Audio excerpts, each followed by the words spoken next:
Yeah, sure thing. Hey, you sold that car yet? Yeah, sold it to Carvana. Oh, I thought you were selling to that guy. The guy who wanted to pay me in foreign currency, no interest, over 36 months? Yeah, no. Carvana gave me an offer in minutes, picked it up, and paid me on the spot. It was so convenient. Just like that. Yeah? No hassle. None. That is super convenient. Sell your car to Carvana and swap hassle for convenience. Pickup fees may apply.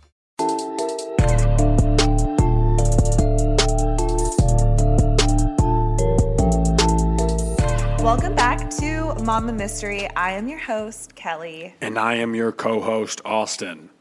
And we're back for another Murder Monday episode. Is it a Monday episode? Yeah, this is a Monday episode. Our Patreons will be getting it early, so it'll be a Saturday night episode for them. Oh, dang. Oh, dang. Hope you guys have a good week. Yes. Speaking of Patreons, we have some new ones to shout out.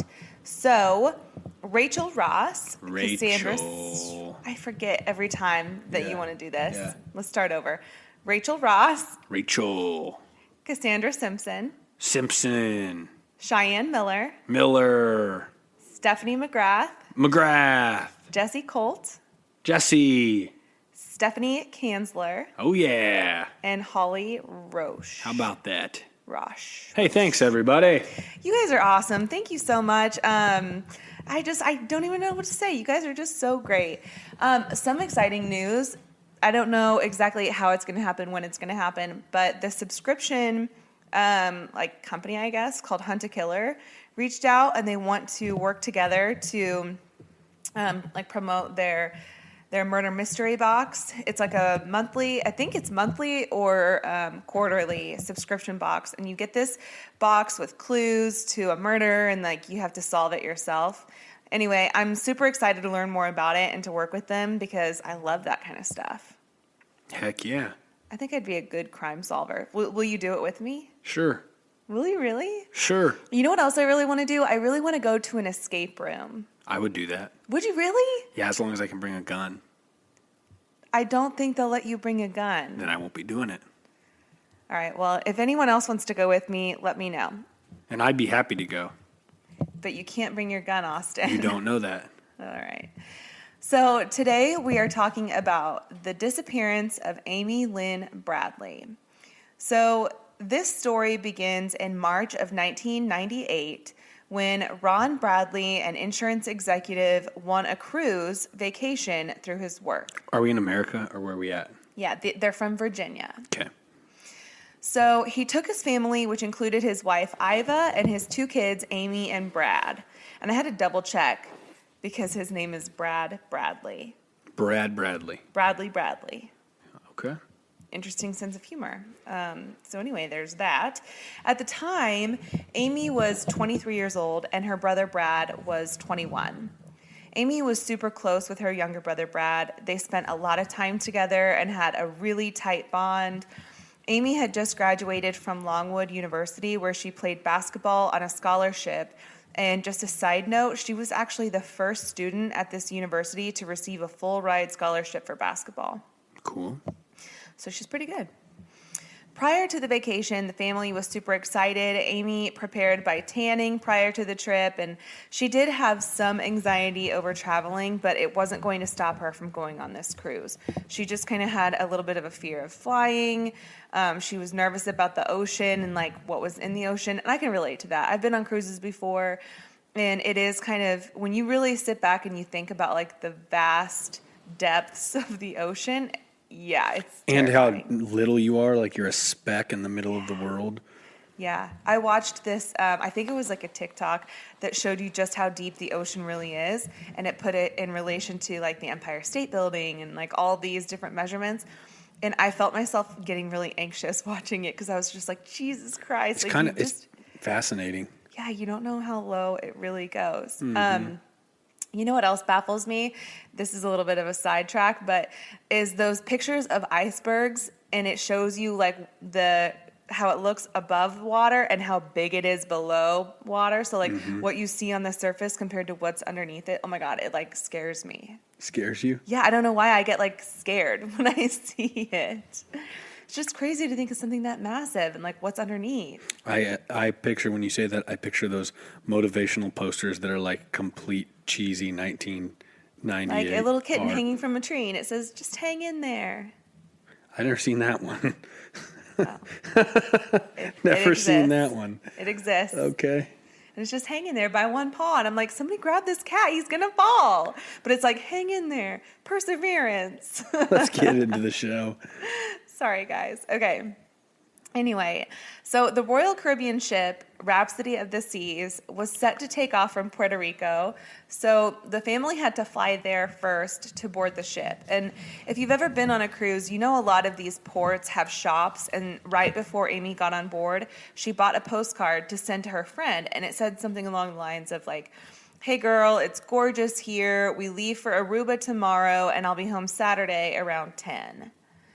So the family gets on the ship and it takes off on March 21st of 1998. The first stop was Aruba the following day. The whole family got off the ship, explored Aruba, did some shopping, and was back on the boat by the end of the day. That evening, they all went to dinner, and Amy's mom, Iva, took notice of people admiring Amy. She said, quote, "I remember people would watch her admiringly, and I felt proud," end quote. One of the waiters during their dinner actually approached Amy's mom and asked her if Amy would be interested in going to a club off the boat in Aruba that night, but Amy said she was not interested. So after dinner, Ron and Iva go have some drinks with some work friends while Brad and Amy go to change into like some less formal clothes and explore the boat. Because if you've ever been on a cruise, they have like these big ballrooms and they have like formal nights while you're on the ship. And so like you dress really formal. It's like a city. Yeah, and then they'll like take your picture before you go have dinner, and it's just like, really bougie. But anyway, so they had like their formal night, and they went and changed into some more comfortable clothes. They hit up the casino and actually won some money. And then later they met back up with their parents on one of the top decks where they all decided they were going to go to a club on the deck for a limbo contest. So the club was called Calypso, and the band playing that night was a band called Blue Orchid. They partook in the limbo contest, and Brad actually won that night. So Ron and Iva eventually decided to call it a night while Brad and Amy stayed out. Amy started chatting with the Blue Orchid bassist, whose name is Alistair Douglas, but he goes by the name Yellow. And if you're wondering why he goes by the name Yellow, it's apparently something down in the Caribbean. They refer to like light-skinned mixed people as yellow. So Amy and Yellow... Cancel culture wouldn't like that. Yeah, well, anyway. Amy and Yellow hit it off, and there is actually video footage of them dancing together that night at the club. And in some of the footage, you can actually see Yellow dancing behind Amy with his hands on her hips. So they're kind of like grinding a little bit, and it's flirtatious dancing for sure. Amy had been drinking that night, so she was just letting loose. Around 2:45 a.m., Ron wakes up and notices that Brad and Amy are still not in the room. So he goes to Club Calypso, sees Brad dancing with a bunch of girls, and sees Amy talking to the bass player. So he goes back to their room. Brad comes back to the room about an hour later. Amy comes in behind him about 15 minutes after him. So Brad and Amy go out to the balcony of their room to smoke a cigarette. They talked about the night, the ocean, their plans to jet ski the following day in Curacao. And Brad ends up going to bed, but Amy stays on the balcony for a little bit longer. 5:30 a.m., Ron wakes up and notices that Amy is still on the balcony. He sees her legs and assumes that she probably just fell asleep on the balcony, so he just leaves her alone. They were all going to get up soon anyway to get ready for the day, so he goes back to sleep, and when he wakes up about 30 minutes later, he notices that Amy is gone. Her cigarettes and lighter were gone, but her shoes were still there. She didn't leave a note, and she was known for leaving notes. So he just assumed that since she's shoeless and there was no note, she'd probably just be right back, and maybe she went up to the top deck to take some pictures or drink some coffee or grab breakfast. But about an hour passes, and she still hadn't come back. So he wakes up Brad and Iva, tells them Amy is gone, and he can't find her anywhere. The boat was literally just pulling up to Curacao, so she could not have gotten off yet. They actually go to the ship's captain and tell them they can't find her anywhere, and they beg and plead with them not to let anyone off the boat yet until they find her.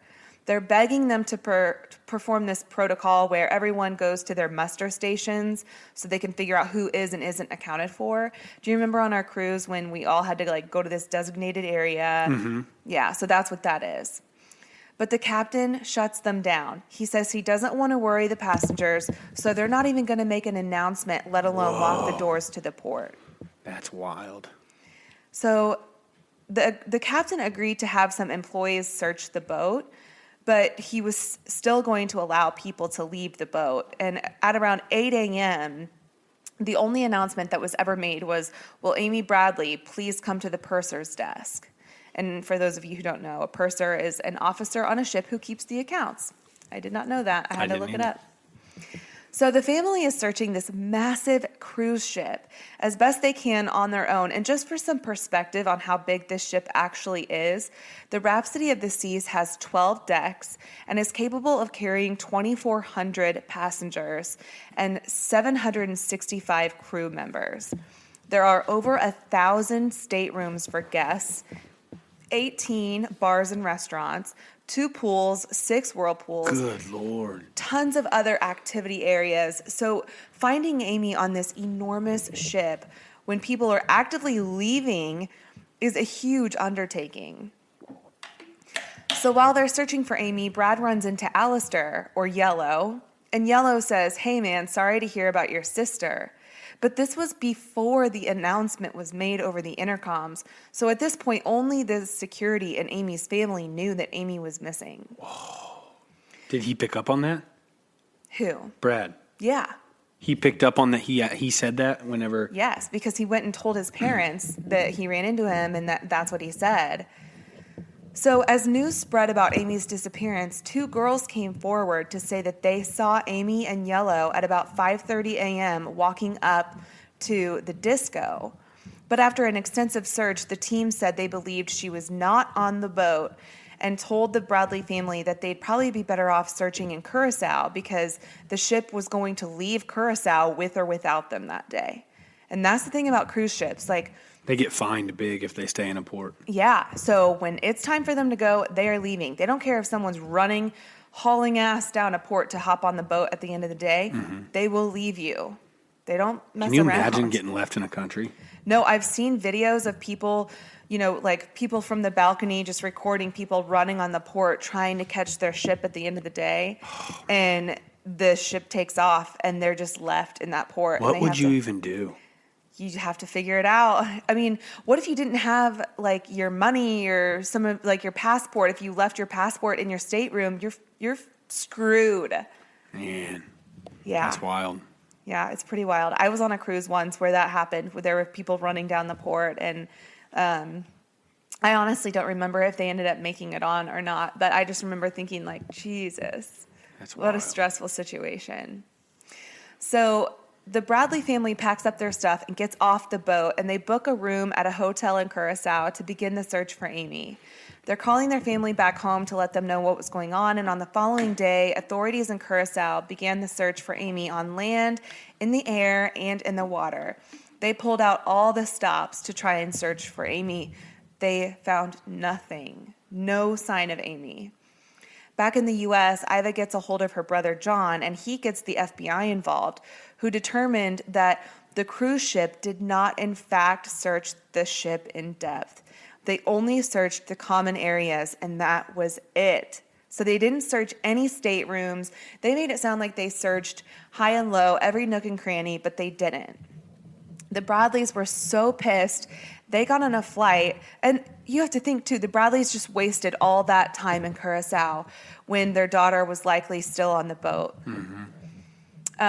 So they got on a flight to meet the Rhapsody of the Seas at their next port, which was in St. Thomas, so that they could confront the captain of the ship. The FBI conducts a search on the boat on their own, and they, of course, do an extensive search. They hand out pictures of Amy to every single passenger, and they make an announcement over the intercom, all things that should have been done in the first place, right off the bat.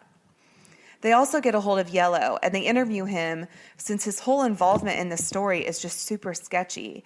They ask him to do a polygraph test, and he complies. And when he finishes the test, he comes out of the room, sees Amy's family, and gives 2 thumbs up because he passed. He told them that he had never seen Brad or asked him about his sister. He had no idea where she was or what happened to her. And apparently he passed. Just no conscious? You know, that's the thing about polygraphs. I mean, it's not an exact science. It is, you know, I think it's dependable. But I mean, what else can you do when somebody passes a test? Like, what else can you do? Mm-hmm. So, they also asked the ship for any pictures they have of Amy. So earlier I mentioned that, you know, they'll take pictures of people on formal night, and they usually have, you know, photographers that travel around the boat taking pictures of passengers in hopes that you'll buy one at the end of your trip. And each passenger is identified and given a number to refer to. So when they went and asked for any pictures that might have Amy in them, they were gone. Of all the passengers on the boat, her pictures were the only ones that were missing. That's weird. Isn't that weird? So they're, of course, thinking there's like some sort of conspiracy. Like, what the hell is going on? Why are you guys being so difficult to work with? Like, why are you hiding her pictures? Yeah, it sounds like the whole, like a big conspiracy against this person. Mm-hmm. It's like that movie or that TV show where the plane disappears. Oh, Lost? Yeah. Yeah, I've never watched it, but I know. Me neither, but like the gist or of it. Or maybe, I think Manifest is another one. Anyway, crazy situation. So the Bradleys eventually went home on March 28th when their trip was set to have ended.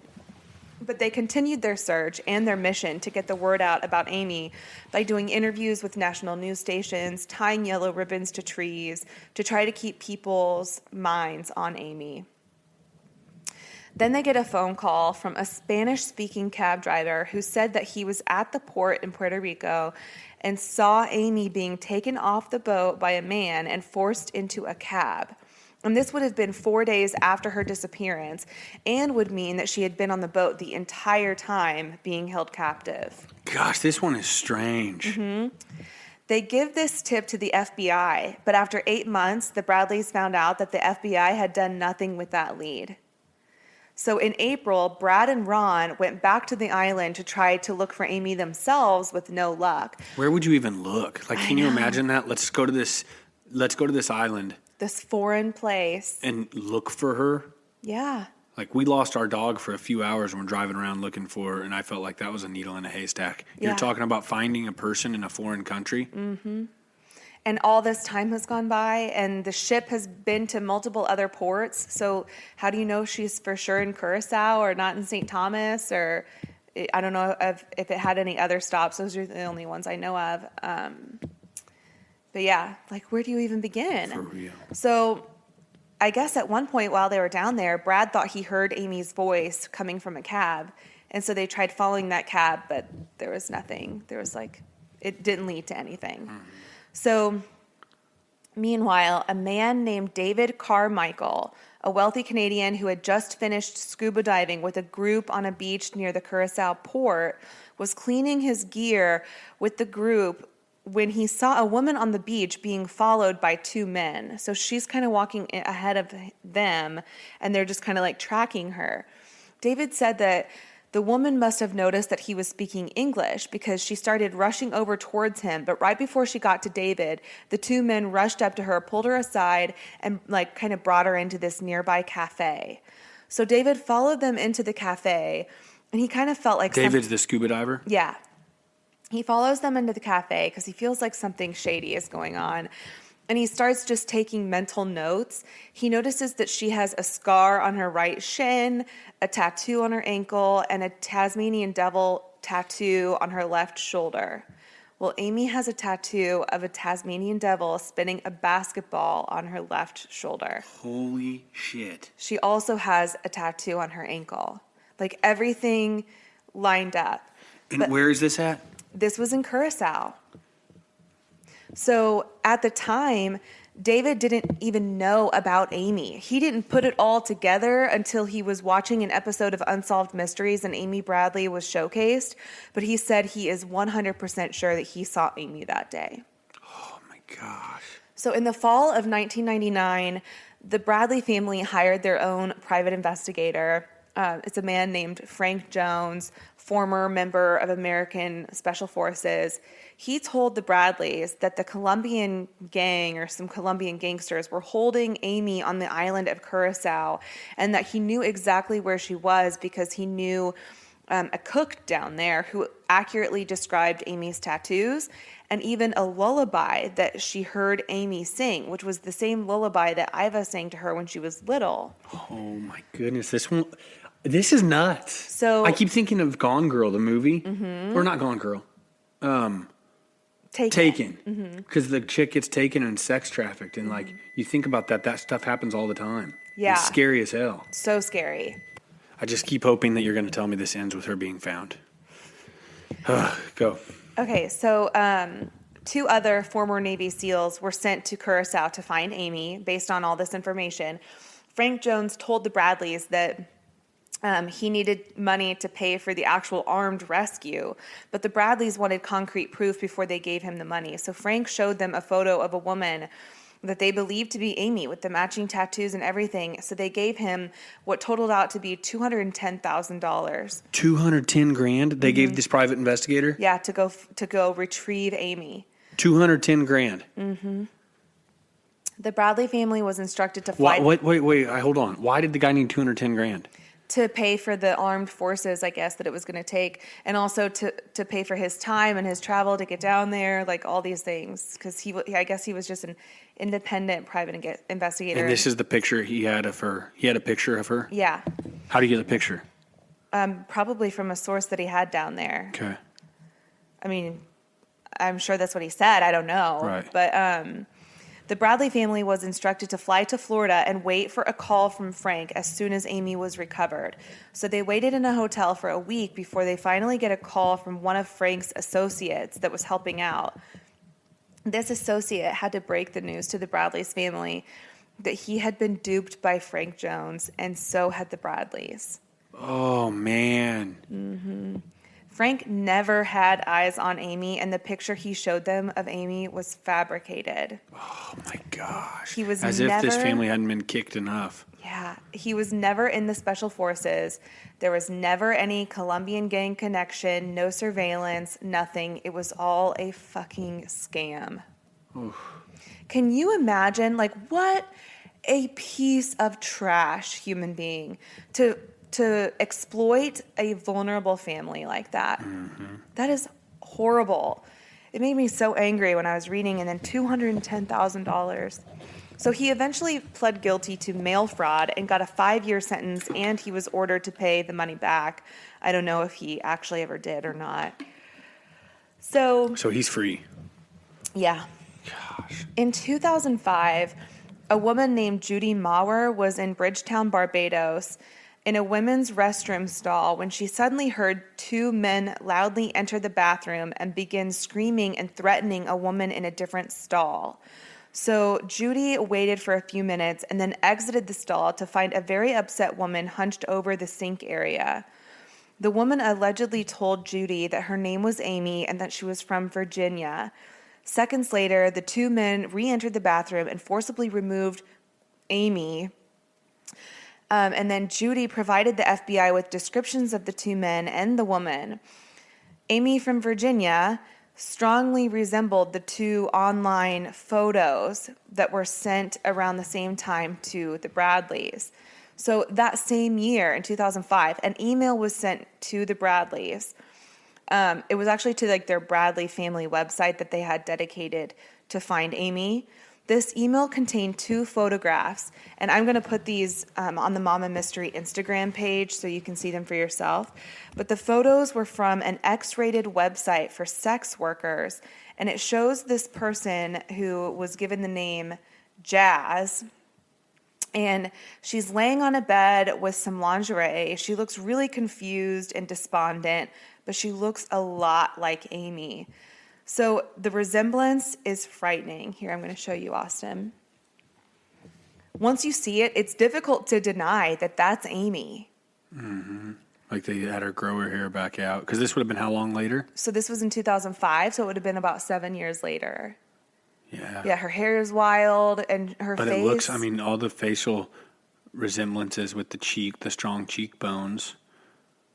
Man, that's awful. It looks a lot like Amy. I mean, it's hard to deny it. Mm-hmm. But unfortunately, the IP address of this website, like where the pictures came from, wasn't trackable, and they have just vanished. Like, we have not been able to trace where those pictures were taken, where they came from, nothing. So another disturbing sighting occurred in January of 1999. So I'm going backwards a little bit, but there's a reason. So in 1999, a Navy petty officer claimed to have encountered Amy in a hotel brothel in Curacao. And apparently Amy recognized that he was American and told this individual her name, said that she was being held against her will, and asked for help. But unfortunately, the officer kept the information to himself, fearing the repercussions that would come from his solicitation of a sex worker. He only contacted the Bradleys through their website after he retired. So he held on to that information for so long and had this guy... So he was there to have sex. Mm-hmm. She told him that she was being held, blah, blah, blah, and he held on to the information. Yeah, never told anybody because he was afraid he'd get in trouble for having to admit that he was at a brothel. And had he just come forward and said something... Everyone would have found her. Mm-hmm. Because he literally was with her. Yeah. Oh, my gosh. So since then, she has not been found. What year was that? That was back in 1999, and I don't know when the information finally came out. I think it was after 2005, because he held on to it for years. But the last known information was in 2005 when that photo came out of the sex worker that strongly resembles Amy. And since then, there's been no other updates. I guess during a storm, a jawbone washed up on shore near, I don't know where, it was near where she disappeared. And it was assumed that maybe it could have belonged to her because I guess science indicated that it belonged to a Caucasian female. But they only tested it on Natalie Holloway's DNA or dental records, but they haven't tested it on anyone else. However, the area where it was found, apparently 9 other women had gone missing, so it could have belonged to any 9 of them. But anyway, since then, though, there's been no updates. She has not been found. How old would she be today? Oh, gosh. So she was 23 at the time, and that was in 98. She was born in... She'd be like 48. Yeah, if she's still or alive. 40, in her 40s. Yeah, if she's still alive. So there was, of course, the suicide theory. Some people have questioned whether or not Amy went overboard and committed suicide. But her family strongly denies this for multiple reasons. First of all, Amy was terrified of the ocean. Even though she was a trained lifeguard, she was terrified of what is in the ocean, like we talked about. And secondly, she made plans about going skiing with them the next day, and she sent that postcard to her friend letting her know that she'd be home that Saturday. She was about to start a new job that Monday.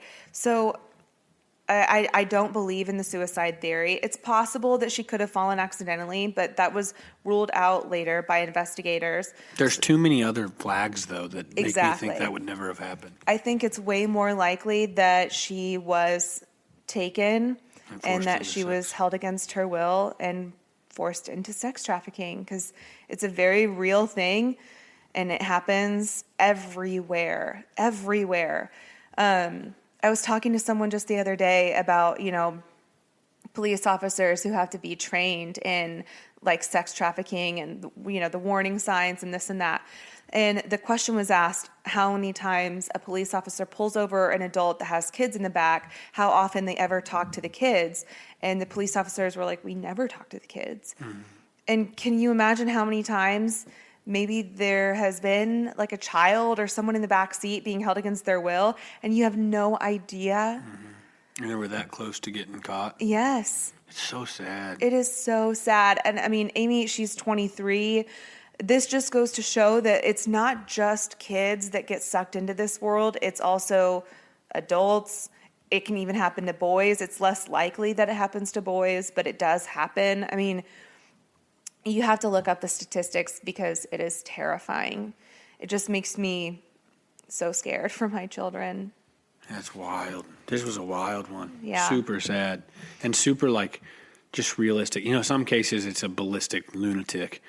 Right. Some cases it's like just wild off the wall stuff. This just feels like it's so realistic. Yeah, because, we've been on cruises. I love going on cruises. It's one of my favorite ways to vacation. Spring break is coming up, and there's probably a lot of people planning vacations. I don't know, because of COVID, I'm sure it's way down. But, cruises aren't going to go away. They're still going to exist, and there's been a lot of other crimes on this particular ship. There was another incident where a passenger was raped by a crew member because he came into her room dressed as a bartender or something, and I guess she was passed out. I don't know. I only vaguely saw the information, but that's the gist of it. And then, this kind of thing where people fall overboard or, disappear, it happens. It definitely happens. You have to be aware.